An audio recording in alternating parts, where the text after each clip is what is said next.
ख्वाजा मुइज़ुद्दीन साहब, जिन्होंने पिछले कई सालों से ये कोशिश लगातार की कि वक्फ प्रॉपर्टीज़ की हिफाजत की जाए और जो कम्युनिटी की जो प्रॉपर्टी है वक्फ प्रॉपर्टीज़ उसकी पूरी तरह से हिफाजत करने की कोशिश, खास जो अनवर उलूम कॉलेज और बाकी जो मुमताज़ कॉलेज, मदरसे आइज़ा, यहाँ के जो वक्फ प्रॉपर्टीज़ जो ऑक्यूपाई किए गए उनकी हिफाजत के वास्ते वो एक बहुत ही इंसाफ की लड़ाई लड़ रहे थे।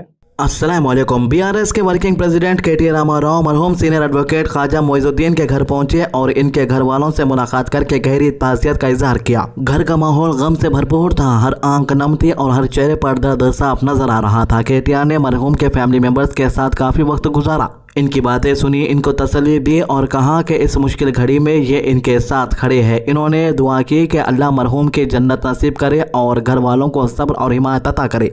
ख्वाजा मुइज़ुद्दीन का कत्ल पूरे हैदराबाद में एक बहुत बड़ा और संजीदा मामला बन चुका है। इस वाक़े ने सिर्फ लीगल फ्रेटर्निटी को ही नहीं बल्कि आम आवाम को भी हिला कर रख दिया है। शहर भर में लोग इस कत्ल पर अफसोस का इजहार कर रहे हैं और मुतालबा कर रहे हैं कि कातिलों को सख्त से सख्त सजा दी जाए। केटीआर के इस दौरे को लोग एक सॉलिडारिटी और सपोर्ट के तौर पर देख रहे हैं, जहां इन्होंने सिर्फ सियासी लीडर की हैसियत से नहीं बल्कि एक इंसानी हमदर्दी के तौर पर भी फैमिली का हौसला बढ़ाया। मुलाकात के दौरान मरहूम एडवोकेट के घर वालों ने केटीआर को पूरा वाक़े की तफसील बताई और कहा कि उन्हें इंसाफ चाहिए। इन्होंने दरख्वास्त की कि पुलिस तहकीकात पूरी ईमानदारी और ट्रांसपेरेंसी के साथ करे ताकि असल मुजरिम कानून की गिरफ्त में आए और किसी भी तरह का दबाव या सियासी असर तहकीकात पर ना पड़ सके। केटीआर ने फैमिली को यकीन दिलाया कि इंसाफ के लिए जो भी मुमकिन सपोर्ट होगा वो दिया जाएगा और इनकी आवाज़ को बुलंद किया जाएगा। इस कत्ल के बाद हैदराबाद के एडवोकेट सर्कल्स में भी काफ़ी गुस्सा और बेचैनी देखने को मिल रही है। लॉयर्स और सिविल सोसाइटी के लोग लगातार डिमांड कर रहे हैं कि केस को जल्दी से जल्दी सॉल्व करके तमाम मुल्जिमान को सख्त सजा दी जाए। लोगों का कहना है कि अगर ऐसे वाक़यात पर सख्त एक्शन नहीं लिया गया तो सोसाइटी में खौफ और बेचैनी मजीद बढ़ेगी। इसी बीच मरहूम एडवोकेट के बेटे ख्वाजा फरहान ने मीडिया से बात करते हुए तेलंगाना पुलिस का शुक्रिया अदा किया। इन्होंने कहा कि पुलिस ने तेजी से एक्शन लेते हुए कि अक्यूज्ड मुजाहिद आलम खान और महबूब आलम खान को गिरफ्तार किया, जिससे फैमिली को कुछ हद तक तसल्ली मिली है। फरहान ने कहा कि इनके वालिद का कत्ल सिर्फ इनके घर का नुकसान नहीं बल्कि पूरे इंसाफ के निज़ाम के लिए एक चैलेंज है। इन्होंने कहा कि इनका घराना सिर्फ अरेस्ट से मुतमईन नहीं होगा बल्कि असल इंसाफ उस वक्त मिलेगा जब तमाम मुल्जिमान को कोर्ट से सख्त सजा मिलेगी। ख्वाजा फरहान ने हुकूमत और जुडिशरी से मुतालबा किया है कि इस केस को फास्ट ट्रैक कोर्ट में चलाया जाए ताकि फैसला जल्दी हो सके और किसी किस्म की देरी ना हो।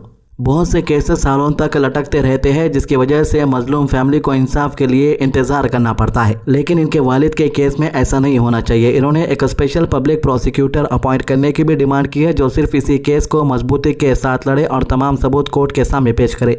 फरहान ने यह भी कहा कि इस केस के लिए एक स्पेशल कोर्ट कायम की जाएगी जो एक्सक्लूसिवली इसी मामले की सुनवाई करे ताकि हर एंगल से इन्वेस्टिगेशन और लीगल प्रोसीडिंग को तेजी के साथ मुकम्मल किया जा सके। इन्होंने जज्बाती अंदाज में कहा कि अगर मुल्जिमान पर जुर्म साबित हो जाता है तो उन्हें डेथ पेनाल्टी दी जानी चाहिए ताकि आने वाले वक्त में कोई भी ऐसा जुर्म करने से पहले 100 बार सोचे। कॉन्फ्रेंस के बाद और प्रेस नोट जो हैदराबाद पुलिस कमिश्नर ने इशू की है, मैंने भी उसको पढ़ा है। मैं तेलंगाना पुलिस का शुक्रिया अदा करता हूं कि उन्होंने ये मुजरिमीन को गिरफ्तार कर लिया है, या अक्यूज़्ड को, मुजाहिद आलम खान और महबूब आलम खान को गिरफ्तार कर लिया है और तमाम दूसरे अक्यूज़्ड, कुछ अक्यूज़्ड अभी फ़रार है, ये दूसरे अक्यूज़्ड को भी गिरफ्तार करके हिरासत में ले लिया है। मुझे फ्रस्ट्रेशन था कि 2 दिन 3 दिन अब तक क्यों अरेस्ट नहीं हो रहे हैं, अब तक क्यों अरेस्ट नहीं हो रहे हैं। पुलिस ने हिम्मत जताई, हम कर रहे हैं, इन्वेस्टिगेशन कर रहे हैं, लिहाजा विद इन 1 वीक, हफ्ते के दिन यह वाक़या पेश आया और कल इनका अरेस्ट हुआ। तो हमारे घर में तो कोई ईद नहीं गुजरी, ईद थी, हमारे घर में तो कुछ ईद हुई नहीं, आपने सब देखा है। और कल मेरे नाना का भी इंतकाल हुआ जो भी सीनियर एडवोकेट थे।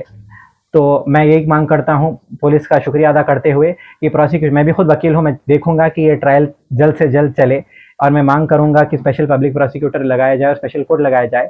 और मैं देखूंगा कि ये मुजाहिद आलम खान और महबूब आलम खान दूसरे अक्यूज़्ड के बशमूल इनको फांसी की सज़ा मिले और ये हाई कोर्ट जाएंगे, अपील डालेंगे, सुप्रीम कोर्ट जाएंगे, प्रेसिडेंट ऑफ इंडिया के पास भी मर्सी पिटीशन क्लेमेंसी के लिए डालेंगे, मैं वहाँ तक भी जाऊँगा। हैदराबाद में इस वाक़े के बाद अवाम के दरमियान एक ही आवाज़ सुनाई दे रही है और वो भी इंसाफ की आवाज़। लोग सोशल मीडिया पर भी लगातार अपने रिएक्शन दे रहे हैं, मरहूम एडवोकेट के लिए दुआ कर रहे हैं और फैमिली के साथ एकजुटता का इजहार कर रहे हैं। हर तरफ से यही मुतालबा किया जा रहा है कि पुलिस और एडमिनिस्ट्रेशन किसी भी किस्म की लापरवाही के बगैर इस केस को लॉजिकल अंजाम तक पहुंचाए और कातिलों को कानूनी तौर पर सख्त सजा दी जाए। इस पूरे मामले ने हैदराबाद की फिजा को सोगवार बना दिया है। एक सीनियर एडवोकेट का इस तरह कत्ल होना सिर्फ एक फैमिली का दुख नहीं बल्कि पूरे माशरे के लिए एक बहुत बड़ा सवाल है। अब सबकी नजरें इन्वेस्टिगेशन और कोर्ट प्रोसीडिंग्स पर टिकी हुई है और लोग उम्मीद कर रहे हैं कि मरहूम ख्वाजा मोइजुद्दीन के घर वालों को जल्द से जल्द इंसाफ मिलेगा। तो आज राजस्थान में जो मंजर देखने को मिला इसने सबको हैरान कर दिया है। कुछ लोग इसे अल्लाह का अजाब कह रहे हैं तो कुछ लोग इसे नेचर डिजास्टर कह रहे हैं। दोपहर तक सब कुछ बिल्कुल नॉर्मल था, लोग अपने रोज के कामों में मसरूफ थे, बाजार खुले थे, सड़कों पर ट्रैफिक चल रहा था। लेकिन फिर अचानक मौसम ने ऐसी करवट ली कि हर तरफ अफरा तफरी मच गई। दूर आसमान में पहले हल्की गर्द नजर आई और कुछ ही देर में एक बहुत बड़ा रेत का तूफान पूरे इलाके की तरफ बढ़ता हुआ दिखाई दिया।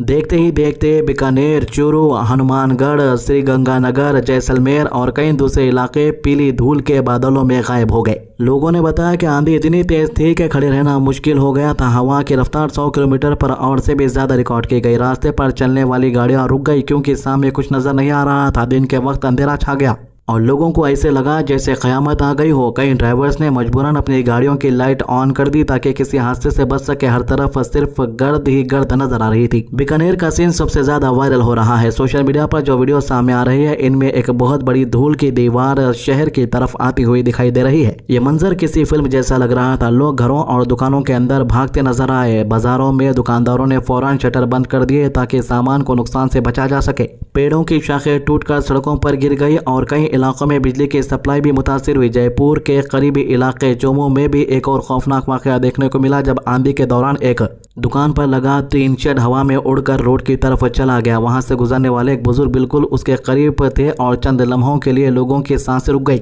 लेकिन अल्लाह का शुक्र है कि मालिक ने उसे महफूज रखा। ये पूरा मंजर वहां लगे सीसीटीवी कैमरा में रिकॉर्ड हो गया जब सोशल मीडिया पर तेजी से अब वायरल हो रहा। अजमेर और जोधपुर में तेज आंधी के साथ बारिश भी हुई जबकि जयपुर के देहाती इलाकों में ओले गिरने की रिपोर्ट सामने आई है। उदयपुर और भिलवाड़ा समेत कई शहरों में मौसम अचानक बदल गया और तेज गर्मी से राहत मिली कुछ हद के लिए। चूरू के रतनगढ़ इलाके में बिजली गिरने से एक घर की छत पर बनी पानी की टैंकी टूट गई और दीवार गिर पड़ी। लोग खौफजदा हो गए क्योंकि आंधी के साथ बिजली की गरज और चमक भी बहुत ज्यादा थी। देखो जो वेदर डिपार्टमेंट वाले रहते वो लोग ये बोलते कि तेज हवा चलने वाली है, बारिश होने वाली है, लेकिन वो लोग ये नहीं बोल सकते कि रेत का तूफान आने वाला है। अभी जो नजरों के सामने हम लोग देखे वीडियो में, आज हमारे पास लेटेस्ट टेक्नोलॉजी हर वो चीजें जिसके जरिए ये पता लगाया जा सके कि कौन से इलाके के अंदर पानी पड़ रहा है, लेकिन इसके बावजूद भी ज्यादातर ये चीजें फेल ही होती नजर आती है। रिपोर्ट के मुताबिक अगले चंद दिनों तक राजस्थान के कई इलाकों में इसी तरह का मौसम देखने को मिल सकता है। तेज हवाओं के साथ बारिश और फिर उसके बाद रेतीला तूफान। इस तूफान ने एक बार फिर साबित कर दिया है कि कुदरत के सामने इंसान कितना बेबस है। हम चाहे कितनी भी ताकत लगा ले लेकिन कुदरत के सामने हमें झुकना ही पड़ेगा।